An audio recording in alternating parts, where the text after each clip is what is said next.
Segera download yang Quran disebut Tadabbur, Al-Quran, dia meraih tafsir kebaikan. dalam genggaman Contoh, Anda. bulan Ramadan adalah bulan Al-Quran.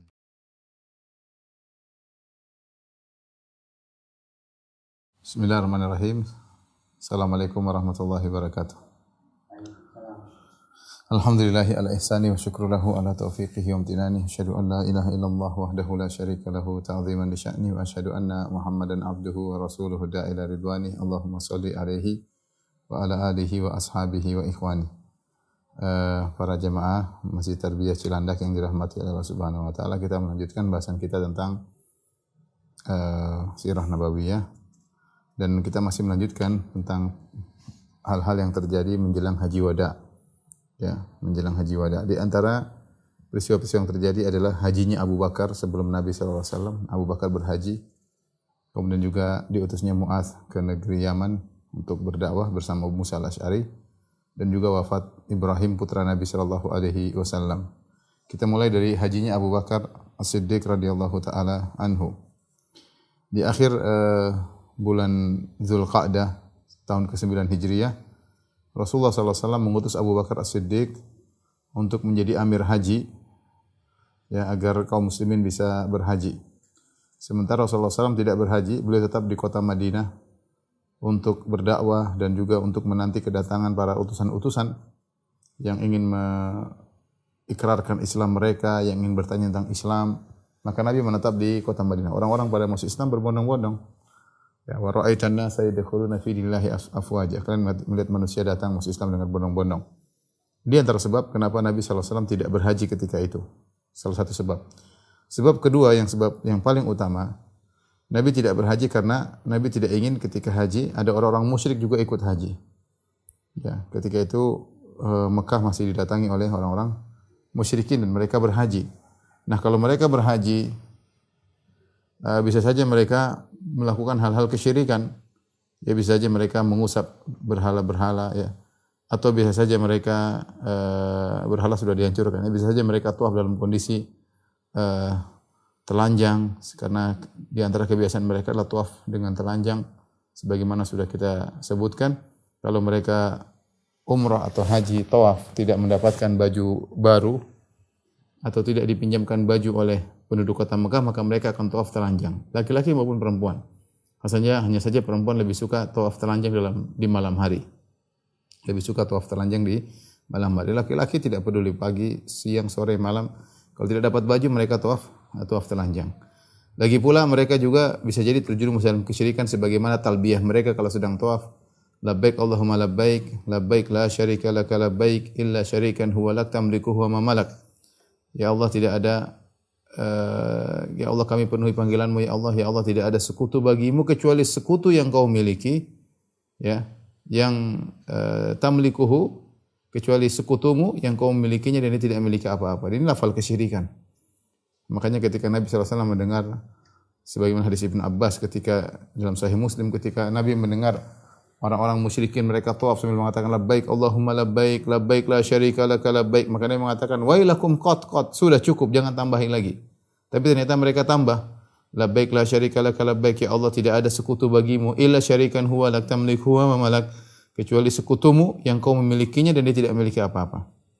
Nah, Nabi tidak ingin kalau dia berhaji timbul hal-hal seperti ini. Ada syirik lah, ada maksiat lah, telanjang di Ka'bah, ya. Maka Nabi ingin disterilkan kalau bahasa kita, agar Nabi kalau haji tahun depan sudah steril. Itu maksud Nabi sallallahu alaihi wasallam. Maka Nabi sallallahu alaihi wasallam memerintahkan Abu Bakar, ya, untuk berhaji, ya, untuk berhaji, dan Nabi nanti akan mengirim Ali bin Abi Thalib untuk beri pengumuman radhiyallahu taala anhu. Maka keluarlah Abu Bakar radhiyallahu anhu dengan 300 orang berhaji, dan Rasulullah SAW mengutus 20 badanah, 20 onta dari Nabi sallallahu alaihi wasallam untuk disembelih di sana, ya. Qalladaha wa ash'araha, maka di onta-onta Nabi tersebut dikasih qalaid, yaitu kiladah, semacam kalung yang sebagai petanda ini onta ini milik Allah, akan disembelih di sana. Wa ash'araha, dan Rasulullah juga melakukan isy'ar. Isy'ar itu punuknya dilukai sedikit sehingga keluar darahnya, kemudian darahnya diusap-usapkan di punuknya sebagai tanda bahwasanya unta ini tidak boleh diganggu, unta ini akan disembelih untuk Allah Subhanahu wa taala di Mina. Ya. Kemudian dan Abu Bakar membawa 5 ekor onta. Nabi SAW 20 ekor onta, adapun Abu Bakar 5 ekor onta. Maka ketika Abu Bakar sudah berjalan menuju kota Mekah dari Madinah untuk melaksanakan ibadah haji, maka turunlah surat Bara'ah, itu surat Taubah, Bara'atun minallahi wa rasulih. Ya. Maka Rasulullah SAW pun mengutus Ali bin Abi Thalib untuk memberi pengumuman, ya, kepada orang-orang ketika itu, ya, di hari Nahar, bahwasanya Allah dan Rasulnya berlepas diri. Yani bara'atun minallahi wa rasulil ladzina ahadtum minal musyrikin. Ya. Allah berlepas diri, memutuskan hubungan dari pemutusan hubungan dari Allah dan Rasulnya kepada orang-orang musyrikin yang telah melakukan perjanjian dengan kalian. Jadi Rasulullah SAW masih punya perjanjian dengan orang musyrikin untuk tidak berperang, untuk gencatan senjata, untuk saling damai, ya. Tetapi ketika turun surat Bara'ah, Rasulullah suruh melepaskan perjanjian tersebut, ya. Nah, tapi Abu Bakar sudah terlanjur jalan. Maka akhirnya Rasulullah SAW mengutus Ali bin Abi Thalib untuk memberikan pengumuman. Kapan? Yaumul Hajjil Akbar. Wa adhanu minallahi wa rasulihi ila nasi yaumul Hajjil Akbar anna Allah bari'u minallahi wa anna Allah bari'u minal musyrikin wa rasuluh. Ya, ada pengumuman dari Allah dan Rasulnya kepada manusia yaumul Hajjil Akbar, yaitu Hajjil Akbar maksudnya Yaumun Nahar. Yaumun Nahar pada tahun 9 Hijriah ketika itu.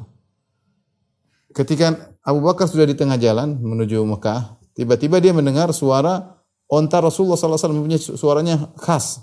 Onta Nabi namanya Al-Qaswa.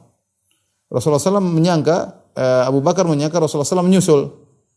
Ternyata Ali bin Abi Thalib naik onta Nabi SAW. Maka Abu Bakar bertanya, Amirun anta am Rasul? Kau diutus oleh Nabi sebagai Amir, menggantikan posisiku, atau kau hanya utusan dari Rasulullah SAW? Faqala Ali, la, bal Rasul. Tidak, wahai Abu Bakar, aku tidak diutus untuk menggantikan engkau, tetapi aku diutus sebagai utusan Rasulullah SAW. Ini ada surat buat kamu, buat engkau. Wadafa ilahi kitab Rasulullah SAW fa amarhu alal mausim. Maka ternyata ada surat dari Nabi menegaskan bahwasanya Abu Bakar As-Siddiq adalah pemimpin rombongan jamaah. Dan juga ada perintah Ali kepada Ali bin Abi Thalib untuk memberi pengumuman kapan ketika tanggal 10 Dzulhijjah, Yaumul Hajjil Akbar, yaitu Yaumun Nahar. Maka akhirnya Abu Bakar As-Siddiq radhiyallahu taala anhu terus melanjutkan perjalanan bersama Ali bin Abi Thalib. Kemudian mereka pun melaksanakan ibadah haji. Nabi tidak ikut itu tahun 9 Hijriah. Nabi haji tahun 10 Hijriah, tahun depan. Baru kemudian awal tahun ke-11 Rasulullah SAW meninggal dunia. Maka ketika hari Nahar tanggal 10 Dzulhijjah, qama Aliyun fa'adzana, maka Ali radhiyallahu anhu pun berdiri, kemudian dia beri pengumuman. Jadi adzanun minallahi wa rasulihi ila nasi yaumul hajjil akbari anna Allah bari'um minal musyrikin wa rasuluh. Ya, di antara pengumuman yang disampaikan oleh Ali bin Abi Thalib ada 4 perkara. Yang pertama, la yahujjanna ba'da hadzal 'ami musyrik. Setelah ini tidak boleh ada seorang musyrik lagi yang hajian. Enggak ada lagi. Ini terakhir orang musyrik tahun ini hajian. Rasulullah SAW sekarang sudah terlanjur ada perjanjian dengan mereka. Tahun depan enggak ada lagi. Mekah, Ka'bah harus steril. Tidak ada orang musyrik hajian. Mau hajian masuk Islam dulu. Yang kedua, wala yatufu bil baiti uryanun. Di antara pengumuman, tidak boleh lagi ada yang tawaf dalam kondisi telanjang. Tahun depan enggak ada lagi. Sekarang silakan mau telanjang urusan kalian. Tahun depan enggak ada lagi orang tawaf dengan telanjang. Saya ingatkan kembali kenapa mereka tawaf telanjang, bukan apa-apa, tapi mereka melakukan bid'ah. Bid'ah tersebut mereka merasa baju yang mereka pakai ini sudah digunakan untuk maksiat, tidak pantas untuk tawaf. Sehingga mereka kalau sudah sampai di Mekah, mereka harus cari baju baru, beli baju baru untuk mereka pakai, rida dan izar, ya, atasan dan bawahan untuk tawaf. Mereka tidak mau tawaf dengan baju yang sudah pernah mereka gunakan untuk maksiat. Nah, kalau mereka tidak dapat baju baru, tidak punya uang misalnya, mereka minta pinjam kepada ahlu Makkah, disebut dengan hummus, yaitu ahli orang-orang yang spesial. Mereka minta kepada ahli Mekah untuk dipinjamkan baju. Kalau ternyata tidak dapat pinjaman baju, maka mereka tawaf telanjang. Dan itu kebiasaan mereka. Artinya seakan-akan mereka membanggakan tawaf dengan telanjang karena tawaf dengan kemurnian, dengan kebersihan, gampangannya mungkin ada syubhat di kepala mereka, tapi semua bid'ah. Akhirnya Nabi SAW tidak mau. Nabi mengatakan, suruh kasih pengumuman, wala yatufu bil baiti uryanan. Tidak ada lagi nanti orang telanjang yang tawaf. Wa yadkhulul jannata illa mu'min. Pengumuman juga, dan tidak akan masuk kecuali orang beriman. Jelas. Orang muslim masuk surga. Non muslim non surga ya. Muslim surga. Non muslim non surga. Non surga di mana? Ya di neraka ya. Yang keempat, man kana lahu ahdun fa ahdu ila muddati. Barang siapa yang punya perjanjian damai dengan kaum muslimin dari kaum musyrikin yang punya perjanjian damai sampai waktu ditentukan, fa ila muddatihi, maka sampai kepada waktu tersebut. Wa man lam yakun lahu ahdun, yang tidak punya perjanjian damai dengan kaum muslimin, fa ajaluhu arba'atu ashhur. Ya. Maka waktu dia 4 bulan. Silakan dia ke Makkah selama 4 bulan. Fa idza madatil arba'atu ashhur fa inna Allah bari'un minal musyrikin wa rasuluh. Kalau sudah 4 bulan, maka Allah dan Rasulnya berlepas diri. Tidak ada perjanjian damai. Tidak ada perjanjian damai. Ya. Maka Abu Bakar As-Siddiq radhiyallahu ta'ala anhu ya, juga mengutus Abu Hurairah bersama Ali bin Abi Thalib untuk berikan pengumuman tersebut. Ya, maka mereka pun berteriak di Arafah, di Mina, di masyair tempat-tempat pelaksanaan haji. Mereka beri pengumuman. 4 perkara tadi. Pokoknya enggak ada lagi orang musyrik haji yang tahun depan, enggak ada lagi yang tawaf telanjang, bahwasanya surga hanya untuk orang beriman. Yang keempat, yang punya perjanjian damai, maka dilanjutkan sampai waktunya. Jatuh temponya kalau selesai enggak diperpanjang.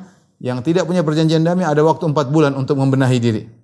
Setelah itu tidak ada namanya Allah berlepas diri dan Rasulnya berlepas diri.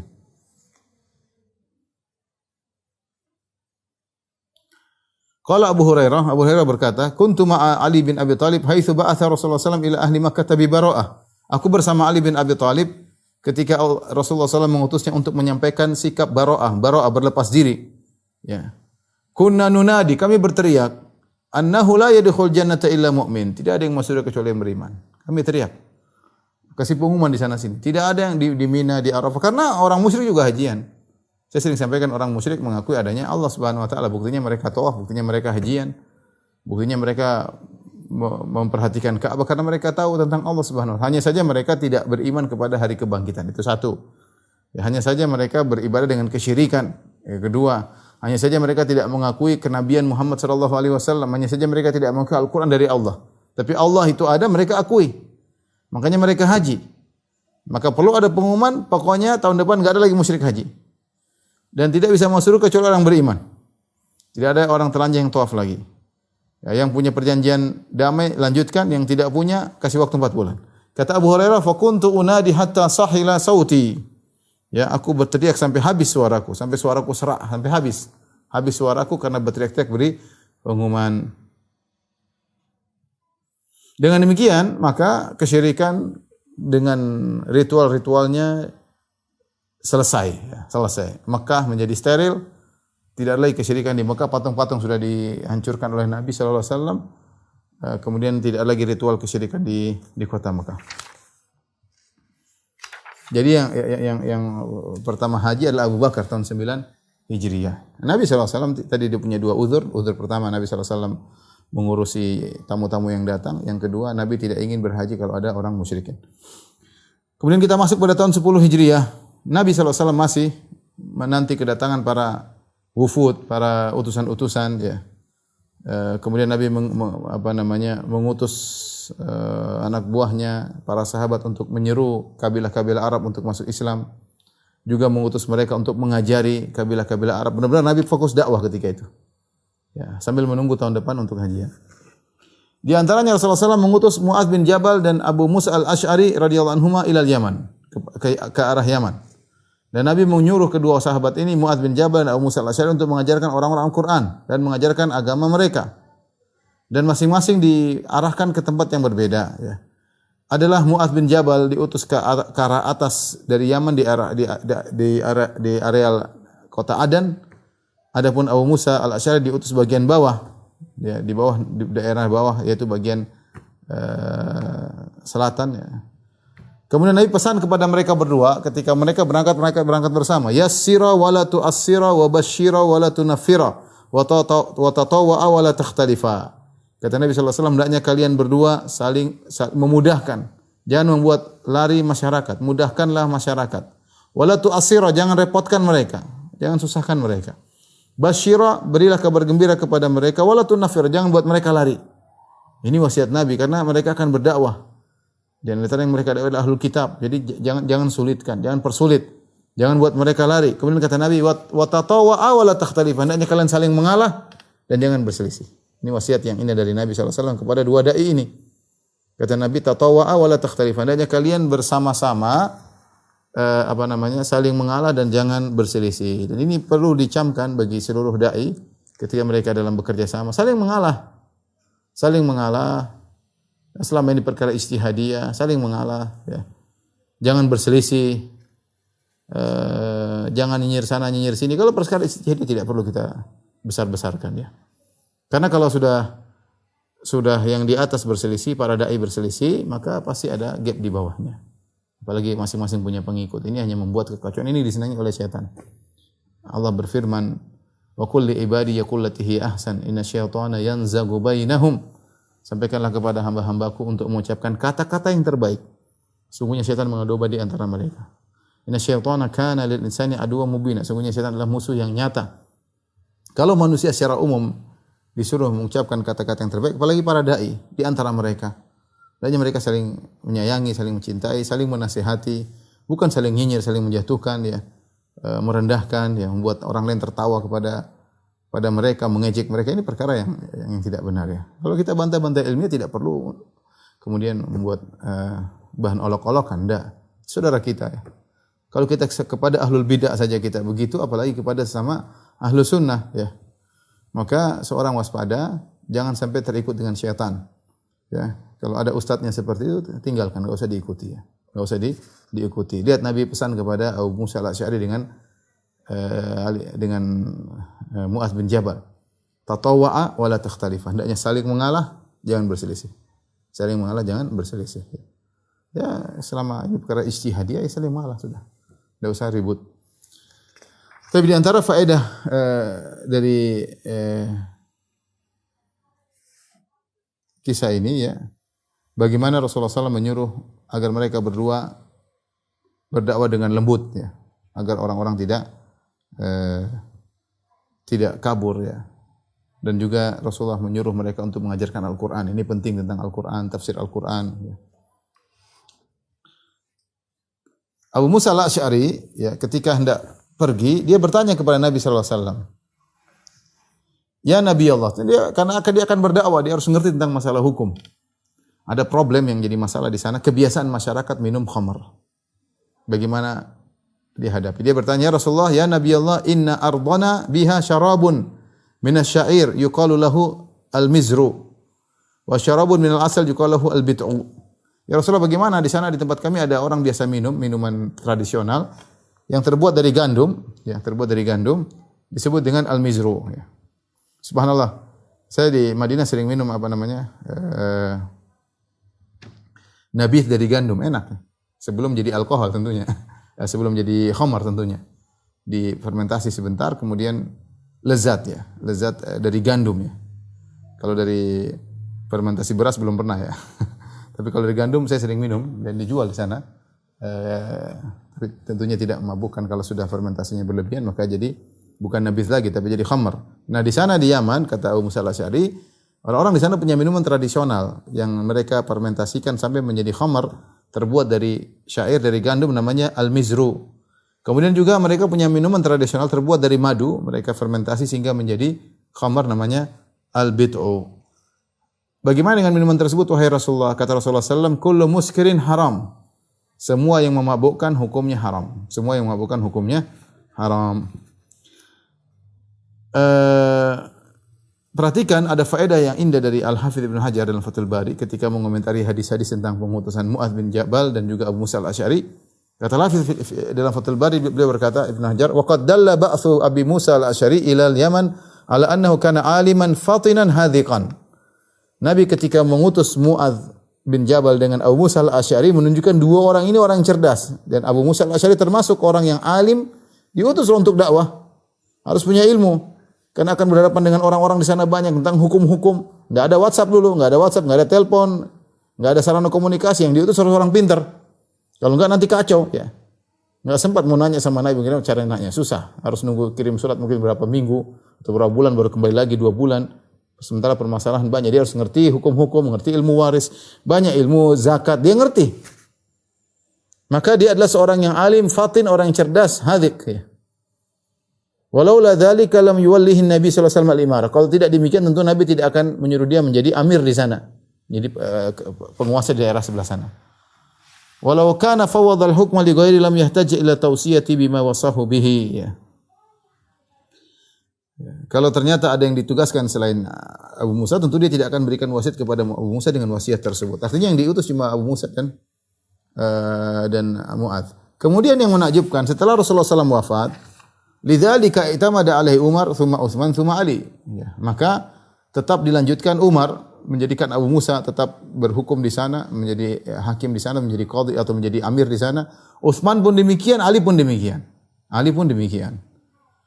Ammal khawarij war rawafid, adapun orang-orang khawarij dan orang rafidah, fata'anu fihi, maka mereka mencela Abu Musa al-Asy'ari.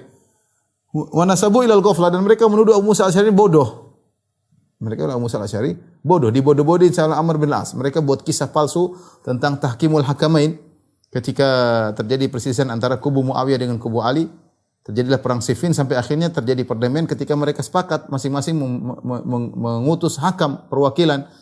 Ali bin Abi Thalib mengutus Abu Musa al-Asy'ari, kemudian Muawiyah mengirim Amr bin Al-As. Kemudian disebutkan pada pertemuan tersebut Abu Musa dibodoh-bodohin sama Amr bin Al-As. Ini tidak benar. Abu Musa bukan Asy'ari, bukan orang bodoh. Dia orang cerdas. Dipilih oleh Nabi sallallahu alaihi wasallam, dilanjutkan Umar, Utsman dan Ali ya. Utsman dan Ali. Tidak sebagaimana pernyataan orang Khawarij dan orang Rafidhah yang bodoh-bodohkan Abu Musa al-Asy'ari.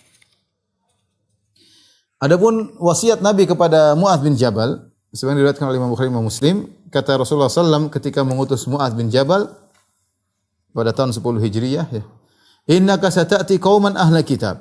Kata Rasulullah, wahai Mu'adz, sungguhnya kau akan mendatangi suatu kaum dari ahlul kitab. Jadi waspadalah, mereka Yahudi dan Nasrani, mereka punya ilmu.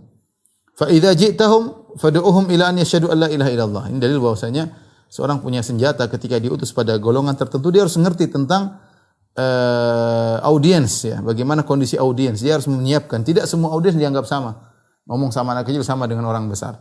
Ngomong sama anak sekolahan mahasiswa sama dengan orang di pasar, beda. Ngomong sama penguasa dengan rakyat dianggap sama, ini enggak benar. Enggak benar. Harus tahu kondisi audiens. Makanya disebut ada namanya di antara ilmu al-basirah, ilmu yang dimiliki oleh seorang dai adalah tentang ahwal mad'uin, tentang kondisi-kondisi audiens beda-beda. Ketika di negeri Yaman banyak orang-orang Yahudi atau Nasara, maka ahlul kitab, Rasulullah ingatkan kepada sallallahu alaihi wasallam, ingatkan kepada Mu'adz, innaka ta'ti qauman ahla kitab, wahai Mu'adz, kau akan mendatangi kaum ahlul kitab, waspadalah ya. Fa idza ji'tahum fad'uhum ila an yashhadu an la ilaha illallah. Jika kau datang kepada mereka, serulah mereka untuk mengucapkan asyhadu an la ilaha illallah wa anna muhammadar rasulullah. Artinya mereka belum Islam. Ya, mereka kalau meninggal tidak mengucapkan syahadatain masuk neraka jahanam. Yahudi dan Nasara, innal ladzina kafaru min ahlil kitab wal musyrikin fi nari jahannam. Sungguhnya orang kafir dari ahlul kitab dan orang musyrik di neraka jahanam, kata Allah Subhanahu wa taala. Datang orang liberal mengatakan semuanya di surga. Semuanya di surga, ngapain Rasulullah ngutus Mu'adz, capek-capek aja, kurang kerjaan. Kirim surat ke Heraklius supaya masuk Islam, kirim surat kepada Muqawqis supaya masuk Islam. Nabi kurang kerjaan. Semua agama benar, kenapa Nabi mesti dakwah? Enggak perlu dakwah, semuanya agama benar kok. Tentunya Nabi melakukan ini karena semua agama salah. Liyakuna ad-dinu kulluhu lillah. Nabi berdakwah agar semua agama hanya milik Allah Subhanahu wa taala. Tidak ada penyembahan terhadap selain Allah, tidak ada kesyirikan. Oleh karenanya Nabi menyuruh Mu'adz untuk mendakwai ahlul kitab tersebut agar mereka masuk Islam. Fa inhum ata'u laka bidzalik. Kalau mereka taat kepada engkau wahai Mu'adz untuk mengucapkan syahadatain, fa akhbirum anna Allah farada alaihim 5 salawatin fi kulli yawmin wa lailah. Maka kabarkanlah kepada mereka bahwasanya Allah mewajibkan atas mereka salat 5 waktu dalam sehari semalam. Itu aja yang wajib sehari semalam. Ini semakin dalil bahwasanya selain itu tidak ada yang wajib. Perhatikan pembahasan kita tentang salat sehari semalam. Kalau salat tahunan atau salat gerhana yang lainnya maka ada khilaf di kalangan para ulama. Salat Id misalnya wajib atau sunnah, ada khilaf. Ada yang mengatakan wajib maupun sunnah. Tetapi kalau berbicara tentang salat ritual 5 hari dalam sehari semalam, yang wajib cuma 5 waktu. Selainnya tidak ada yang wajib. Mau witir, 2 rakaat fajar, rawatib, salat tahiyatul masjid, Ini semua tidak ada yang wajib, yang berulang tiap hari. Yang wajib hanyalah lima waktu. Apalagi ini adalah diutus oleh Mu'adz tahun ke-10 Hijriah. Sebentar lagi Nabi meninggal. Tidak ada mansukh lagi ya, karena sebentar lagi Nabi SAW meninggal. Yang wajib cuma salat 5 waktu. Fa innahum ata'ulaka bidzalik. Kalau mereka taat kepada engkau, fa akhbir man Allah qad farada alaihim shadaqatan tu'khadhu min aghniyahim faturaddu ala fuqaraihim. Kalau mereka taat mau salat, kabarkan kepada mereka bahwasanya Allah mewajibkan mereka untuk membayar zakat. Sedekah maksudnya zakat wajib. Yang diambil dari orang-orang kaya mereka dan dikembalikan kepada orang miskin mereka. Diambil buat kepentingan mereka sendiri, yang kaya diambil dikembalikan kepada fakir miskin. Ya. Diambil untuk dikembalikan kepada fakir miskin. Makanya kalau zakat sebaiknya dibagikan kepada orang-orang sekitar ya, orang-orang miskin tersebut melihat orang kaya. Apa di antara fungsi zakat? Fungsi zakat adalah untuk menghilangkan kepiluan hati orang-orang miskin. Orang miskin tidak perlu dengki kepada orang kaya. Orang miskin tidak perlu hasad kepada orang kaya karena dia tahu orang kaya ini akan membagi kalau sudah waktunya. Ya, dia akan membagi sehingga tidak ada kedengkian dari hati orang miskin, tidak ada kepiluan hati mereka, tidak ada hasad karena mereka tahu orang-orang kaya ini bertanggung jawab, mereka akan kasih zakat kepada orang miskin. Oleh karenanya zakat bagus dibayar kepada orang kaya, orang miskin sekitar kita. Ya, kalau sudah berlebihan baru kita lempar ke daerah luar. Makanya dikatakan di sini shadaqatun tu'khadhu min aghniyahim faturaddu ala fuqaraihim. Sedekah yang diambil dari orang kaya mereka dan dikembalikan kepada orang miskin mereka. Diputar kepada mereka sendiri ya, pada penduduk Yaman. Fa inhum ata'ulaka bidzalik. Kalau mereka taat untuk bayar zakat, fa iyyaka wa qara'ima amwalihim, maka waspadalah engkau dari harta yang mulia. Karaim jamak dari karimah, yaitu nafisah, yaitu harta yang paling berharga. Kalau kamu ngambil zakat mereka, wahai Mu'adz, jangan ngambil zakat yang hewan yang paling bagus. Misalnya onta 5 ngambil 1. Misalnya jangan ambil yang paling kambing 40, ambil 1. Jangan ambil yang paling bagus, enggak, ambil yang sedang-sedang aja. Hati-hati. Kalau kau mengambil yang paling bagus, mereka bisa jadi jengkel. Wattaqi da'watal mazlum, berarti kau zalimi mereka. Kalau kau sudah zalimi mereka, waspadalah dengan doa mereka. Fa innahu laisa bainahu bainallahi hijab. Sungguhnya doa orang yang dizalimi tidak ada hijab perantara antara dia dengan antara doa tersebut dengan Allah Subhanahu wa taala. Artinya mudah dikabulkan. Hati-hati kita menzalimi orang. Dia mungkin berdoa sekarang, ya Allah binasakan si fulan. Dia telah menghina aku, dia telah menzalimi aku. Taib. Mungkin dikabulkannya 10 tahun lagi, 20 tahun lagi, tapi akan dikabulkan. Akan dikabulkan. Ya, dakwanya orang zalimi mengerikan. Dan orang yang menzalimi kadang dia jatuh tanpa dia sadari. Dia terjatuh, dia mulai terpuruk, mulai terhina, mulai terendahkan terus pelan-pelan. Dan dia merasa itu normal, dia merasa itu natural. Bukan, padahal itu adalah hukuman dari Allah. Saking Allah begitu lembutnya menjerumuskan dia, dan itu akibat doa orang yang dia zalimi, dia tidak sadar. Dia tidak sadar. Sebagian orang-orang musyrikin, walaqad akhadnahum bil adzabi famastakanu li rabbihim wa ma yatadarrun. Sungguh kami telah menyiksa memberi hukuman kepada orang-orang musyrikin, famastakanu li rabbihim. Mereka tidak tunduk kepada Allah. Subhanallah, mereka sekarang kan perkara biasa, natural, alami, ada musibah ini, ada musibah ana, musibah itu, enggak ada masalah ya. Ini bahayanya. Oleh karenanya waspada dengan doa orang yang jangan zalimi orang lah, jangan zalimi orang apapun, jangan jatuhkan harga dirinya, jangan berbohong atas namanya, jangan ngada-ngadain asal nuduh sembarangan. Diberikan harga diri tidak gampang, jangan ambil hartanya, jangan tumpahkan darahnya, jangan lukai tubuhnya. Ini semua nanti ada urusan di akhirat kelak. Kemudian di antara wasiat Nabi kepada Mu'adz bin Jabal radhiyallahu ta'ala anhu, kata Mu'adz, akhir ma awsani bihi Rasulullah sallallahu alaihi wasallam hina wada'tu rijli fil gharzi, akhir wasiat Nabi sallallahu alaihi wasallam ketika aku meletakkan kakiku ya di atas pijakan untuk naik onta, Rasulullah berkata, wasiat terakhir setelah wasiat ini Rasulullah berkata, ya Mu'adz, ahsin khuluqaka linnas, wahai Mu'adz, indahkan akhlakmu terhadap orang-orang. Kenapa? Karena Mu'adz akan diutus sebagai dai. Dia akan berhadapan dengan berbagai macam model manusia, pembangkang, ada yang ngeyel, ada yang baik, maka perbaiki akhlakmu. Perbaiki akhlakmu. Seorang dai berusaha menjaga akhlaknya, ya, penuh kekurangan, tapi berusaha menjaga tulisannya, berusaha menjaga lisannya, berusaha menjaga akhlaknya, jangan cepat emosi, jangan mudah terprovokasi, jangan termudah dibisik-bisiki, ya. Semua dipikir dengan apa? Dengan baik. Bukan ada sesuatu kemudian teriak-teriak di medsos ya. Tenang, tenang. Taib. Ketika Mu'adz akan pergi, maka Rasulullah SAW berkata kepada Mu'adz, ya Mu'adz. Mu'adz sudah naik di atas ontanya, Rasulullah berjalan sambil melepaskan Mu'adz. Subhanallah. Ini pertemuan terakhir Mu'adz dengan Nabi SAW. Nabi melepaskan Mu'adz. Kata Nabi SAW, ya Mu'adz, innaka asa alla talqani ba'da ami hadha. Wahai Mu'adz, bisa jadi setelah tahun ini kau tidak akan bertemu dengan aku. Wa la'allaka an tamurra bi masjidi hadha wa qabri. Bisa saja kau akan melewati masjidku dan melewati kuburanku. Fabaka Mu'adz, maka Mu'adz pun baka jasha'an li firaqi Rasulillah sallallahu alaihi wasallam ya. Maka Mu'adz pun menangis karena harus berpisah dari Nabi sallallahu alaihi wasallam.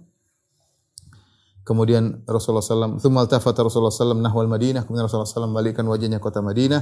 Rasulullah SAW berkata, inna awlan nasi bi al-muttaqun. Orang yang paling utama denganku, yaitu mendapatkan syafaatku, mendapatkan perhatianku adalah orang yang bertakwa.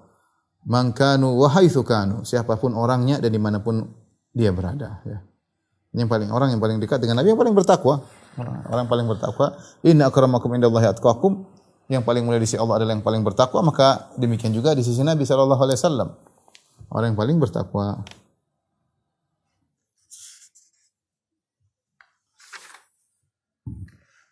Yang kisah terakhir pada malam hari ini tentang wafatnya Ibrahim ibn Rasulullah. Wafatnya Ibrahim putra Rasulullah sallallahu alaihi wasallam. Ibrahim putranya Nabi sallallahu alaihi wasallam wafat pada tanggal 10 Rabiul Awal tahun 10 tanggal 10 Rabiul Awal 10 Hijriyah ya di rumah ibu susuannya namanya Ummu Saif. Umurnya ketika itu 16 bulan, masih kecil 16 bulan. Dan Ibrahim adalah putra dari Nabi dan Maria Al-Qibtiyah. Maria Al-Qibtiyah adalah budak Nabi yang Nabi gauli kemudian punya anak Ibrahim. Dan Nabi sangat sayang kepada Ibrahim karena Nabi tidak punya laki-laki. Anak sudah pada meninggal. Anak laki-laki dulu meninggal sebelum Nabi jadi Nabi itu Abdullah dan Qasim. Atau Qasim dan Abdullah. Setelah itu anak-anak Nabi Ruqayyah meninggal. Kemudian di antaranya Zainab juga meninggal, Ummu Kulthum juga meninggal. Nanti tinggal anak dua, Ibrahim dengan Fatimah. Nanti Ibrahim juga meninggal, baru terakhir Fatimah setelah Nabi meninggal. Jadi Nabi sangat sayang kepada Ibrahim. Ini anak laki-laki dan anak Nabi sudah pada meninggal dunia. Ternyata si kecilnya juga meninggal. Anas bin Malik radhiyallahu anhu meriwayatkan dalam Sahih Bukhari Sahih Muslim, kata beliau, dakhalna ma'a Rasulullah sallallahu alaihi wasallam ala Abi Saif al-Qain. Kami masuk ke rumah Abu Saif, yaitu bapak susuan dari Ibrahim, dari putra Nabi, dan dia adalah pandai besi Al-Haddad. Wa kana dhi'ran li Ibrahim, dan dia adalah bapak susuannya. Fa akhadha Rasulullah SAW Ibrahim faqabbalu wa syammahu. Rasulullah SAW ambil putranya, Rasulullah SAW cium, Rasulullah SAW cium-cium dia, sangat sayang kepada putranya. Thumma dakhalna alaihi ba'da dzalik. Kemudian setelah berapa lama Rasulullah sering jenguk anaknya tersebut, tiba-tiba Ibrahim sakit, wa Ibrahim yajudu bi nafsihi, dan dia menggeliat ingin sakaratul maut, ingin keluar ruhnya. Faja'alat aina Rasulullah sallallahu tadrifan, maka kedua mata Nabi mengalirkan air mata. Faqala lahu Abdurrahman bin Auf, ketika Abdurrahman bin Auf ada di situ, berkata, wa anta ya Rasulullah, engkau juga nangis ya Rasulullah. Faqala Rasulullah sallallahu alaihi wasallam, ya ibn Auf innaha rahmah, wahai ibnu Auf, ini air mata adalah rahmat, tanda kasih sayang. Tsumma qala Rasulullah sallallahu alaihi wasallam, kemudian kata Rasulullah SAW bersabda, innal aina tadma, sungguhnya mata ini mengeluarkan air mata. Wal qalba yahzan, sungguhnya hati ini sedih. Wala naqulu illa ma yurdi rabbana, dan kami tidak berucap kecuali kata-kata yang mendatangkan keridhaan Rabb kami. Wa inna bi firaqika ya Ibrahim la mahzunun. Sungguh kami sangat bersedih dengan kepergianmu wahai putraku Ibrahim. Ketika Ibrahim meninggal dunia, ada sahabat yang berteriak, Usamah bin Zaid, sedih berteriak ya. Maka Rasulullah SAW berkata, laisa hadza minna, ini bukan dari golongan kami. Ya, laisa li sarikhin hadzun. Tidak boleh teriak-teriak ketika terjadi musibah. Dia tidak akan mendapatkan pahala. Al-qalbu yahzan. Orang hati boleh sedih. Wal ainu tadma. Mata boleh menangis. Wala naqulu ma yuqdhibu ar-rabb, dan kita tidak melakukan, tidak berkata apa yang mendatangkan kemurkaan Allah. Adapun teriak-teriak tidak boleh. Itu menunjukkan engkau tidak ridha dengan keputusan Allah Subhanahu wa taala. Ya, Nabi mungkin seorang menunjukkan bela sungkawa. Kita bela sungkawa, kita tidak seperti agama lain yang mungkin seperti teriak-teriak, malah menunjukkan teriak-teriak itu semakin bangga, jambak-jambak rambut, teriak-teriak meratapi di depan banyak orang, nangis-nangis seperti seakan-akan kehilangan segalanya. Ini kadang mereka bangga melakukan itu. Islam tidak. Ini boleh seperti ini. Laisa minna man darabal khududa wa syaqqal juyuba wa da'a bid'awal jahiliyah. Bukan dari golongan kami orang terkena musibah kemudian nampar-nampar pipinya, robek-robek bajunya, menyuruh-nyuruh suran jahiliyah. Tidak. Dalam riwayat yang lain Rasulullah SAW bersabda, "Inna Ibrahim ibni." Sungguhnya Ibrahim adalah putraku. Wa innahu mata fi thadyi, dan dia meninggal di pangkuanku. Subhanallah.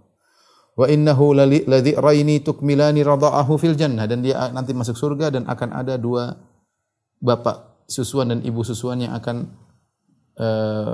menyempurnakan susunya di surga, kata Nabi sallallahu alaihi wasallam, ya. Yaitu sampai 2 tahun. Karena umur dia ketika itu baru 16 bulan. Kemudian Ibrahim dikuburkan di Baqi', ya. Sebagaimana diriwayatkan dalam Musnad Imam Ahmad dengan sanad yang sahih dari Al-Bara bin Azib radhiyallahu anhu, beliau berkata, "Mata Ibrahim ibnu Rasulullah wa huwa ibnu 16 syahran."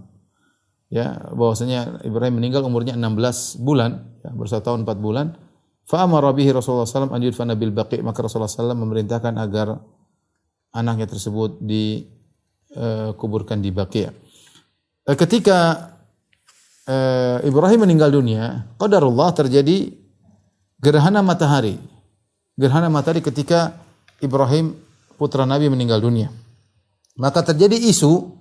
Orang mengatakan, sebagian orang mengatakan, inna man kasafat li mauti Ibrahim. Mereka bilang matahari terbenam, matahari gerhana gara-gara wafatnya putranya Ibrahim. Karena mereka suatu hal yang wajar. Mereka tahu ini Muhammad sallallahu alaihi wasallam utusan Tuhan, anaknya meninggal, tidak ada salahnya Allah bikin gerhana. Kata mereka ini gerhana gara-gara wafatnya Ibrahim. Maka Nabi sallallahu alaihi wasallam kemudian salat khusuf, salat gerhana. Setelah selesai salat khusuf, Rasulullah membantah persangkaan tersebut. Rasulullah SAW berkata, "Inna syamsa wal qamar ayatani min ayatillah." Sungguhnya matahari dan bulan adalah dua tanda-tanda kebesaran Allah. La yankasifani li mauti ahadin wala li hayatihi. Bukanlah gerhana tersebut terjadi, gerhana matahari maupun gerhana rembulan bukan terjadi karena wafatnya seseorang atau lahirnya seseorang. Fa idza ra'aitumuha fad'u wa sallu hatta tanjaliya. Jika kalian melihat gerhana maka salatlah, berdoalah sampai gerhana tersebut hilang. Rasulullah salat, ya. Dalam hadis yang lain kata Rasulullah SAW, ya. Jadi ini seandainya Rasulullah mengajarkan khurafat, ini kesempatan Nabi untuk berkhurafat. Lihat anakku mati, tatkala orang semakin percaya sama Nabi. Tapi Rasulullah tahu ini tidak benar. Rasulullah utusan Allah, ini sekedar biasa. Tidak ada kaitannya dengan gerhana, tidak ada kaitannya dengan kejadian di alam. Subhanallah, tauhid, ya. Dan bagaimana kalau kita lihat umat terdahulu, mungkin mereka mengkait-kaitkan, oh ini berarti ada begini. Nabi SAW sederhana, tidak ada apa-apa. Ya, tidak ada apa-apa, ini tidak ada kaitannya dengan ini semua. Ini cuma gejala alam. Ya, kalian bertakwa kepada Allah, berdoa kepada Allah, istighfar, ya, bukan terkait dengan lahirnya seorang atau wafatnya seorang. Kemudian Rasulullah SAW salat gerhana. Ya. Ya, tadi nasihat setelah salat. Ketika Rasulullah salat gerhana, ada yang terjadi ketika itu dengan salat gerhana sebagaimana kita tahu. Suma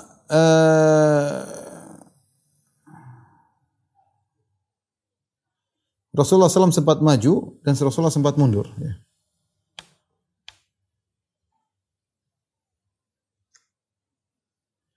Rasulullah SAW mundur, maka saf-saf juga ikut mundur. Suma ta'akhkhar wa ta'akhkharatis sufuf khalfahu hatta tahaina. Rasulullah mundur, orang salat, para sahabat ikut salat. Rasulullah ikut mundur, mereka juga mundur, ya. Sampai kami mundur, sampai kami sudah dekat dengan barisan para wanita, ya. Kata Abu Bakar, hatta taha ila nisa. Rasulullah mundur, kami pun mundur, ya, sampai mendekati saf wanita. Tsumma taqaddama wa taqaddama an-nasu ma'ahu. Rasulullah maju, orang pun ikut maju. Hatta qama fi maqami fansarafa hinan saraf. Ya, maka Rasulullah sholat lama sampai ketika Rasulullah selesai matahari sudah terang kembali. Rasulullah berkata setelah itu, "Ya ayuhan nas, innamas syamsu wal qamaru ayatani min ayatillah." Wahai manusia sekalian, sungguhnya rembulan dan matahari adalah dua tanda-tanda kebesaran Allah. Wa innahuma la yankasifani li mauti ahadin minan nas. Dan ini dua tidak terjadi gerhana karena kematian seorang. Fa idza ra'aitum syai'an min dzalik fasallu hatta tanjaliya. Kalau kalian melihat ada gerhana apapun, maka salatlah sampai hilang gerhana tersebut. Ya. Ma min syai'in tu'adunahu illa qad ra'aitu fi salati hadhihi. Apa saja yang kalian dijanjikan aku telah melihat pada salatku ini. Rasulullah dibukakan banyak hal ketika salat gerhana tersebut. Laqad ji'a bin nar, Rasulullah diperkenalkan neraka jahanam. Wa dzalikum hina ra'aitumuni ta'akhartu makhafata an yusibani min lafhiha. Aku diperkenalkan neraka maka aku mundur. Aku khawatir apinya mengenaiku. Hatta idza ra'aitu fiha sahibal mihjan yajurru qasbahu fin nar. Aku melihat ada orang sahibul mihjan, itu orang punya tongkat, dia mencuri di Ka'bah. Orang lagi tawaf dia curi. Aku lihat dia menggeret ususnya di neraka jahanam. Wa kana yasrikul hajj bi mihjanihi. Dia mencuri jemaah haji dengan tongkatnya diambil, dia tarik barang-barang orang. Ketika ditangkap, kenapa kau ambil barang? Maka fa in futina lahu, kata Nabi, kalau dia ketahuan dia berkata inna ma ta'allaqa bi mihjani. Ini tadi barangnya kecantol tongkat saja, tongkatnya sepertinya ada bengkoknya. Ini kecantol doang ya. Wa in ghufila anhu dhahabi, kalau orang lupa dia bawa lari. Sebenarnya jemaah haji dicuri sama dia ya. Dan dia dimasukkan neraka oleh Allah Subhanahu wa taala. Hatta ra'aitu fiha sahibal hirra allati rabatatha falam tat'amha wa lam tada'ha ta'kul min khashashil ardi hatta matat ju'an. Aku lihat juga ada seorang wanita sahibatul hirra yang punya kucing, yang dia ikat kucingnya, dia tidak kasih makan. Tidak dilepas untuk cari makan sendiri ya, makan serangga-serangga khashashil ard, dan juga tidak dikasih makan hatta matat ju'an, sampai kucing tersebut mati karena kelaparan. Rasulullah lihat dia dimasukkan dalam neraka jahanam. Mengerikan ya. Ini yang pertama zalim kepada orang, yang kedua zalim kepada hewan. Dua-duanya masuk neraka. Ya, hati-hati ibu-ibu yang melihara kucing, hati-hati kalau enggak bisa melihara lepas saja kucingnya ya.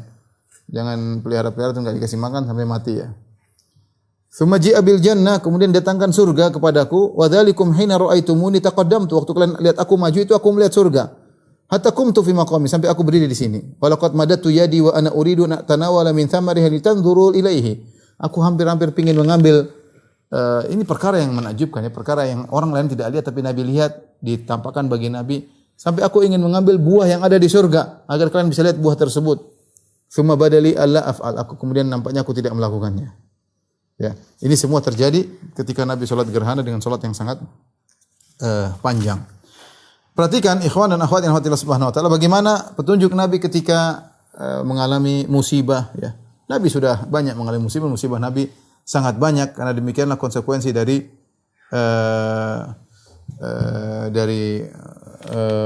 seorang yang bertakwa. Semakin bertakwa maka ujiannya semakin berat. Lihat Nabi diuji dengan wafatnya anak-anaknya ya. Makanya ketika ada seorang wanita meratap di kuburan karena anaknya meninggal, Rasulullah mengatakan, "Ya hadhihi ittaqillah wasbiri, wahai fulana bertakwalah dan bersabarlah." Wanita tersebut marah, dia mengatakan, "Ilaika anni, pergilah engkau, jangan nasihati saya. Innaka lam tusab bi musibati." Kau sih tidak tahu rasanya kalau musibah seperti saya. Dia bilang gitu sama Nabi. Akhirnya Nabi pergi. Ada yang kasih tahu, fulana, ummu fulan, tadi itu Nabi. Maka dia pun lapor kepada Nabi, "Ya Rasulullah, saya tidak tahu kalau engkau." Kata Nabi, "Innamas sabru inda sadamatil ula." Sabar yang sungguhnya adalah tatkala hantaman yang pertama.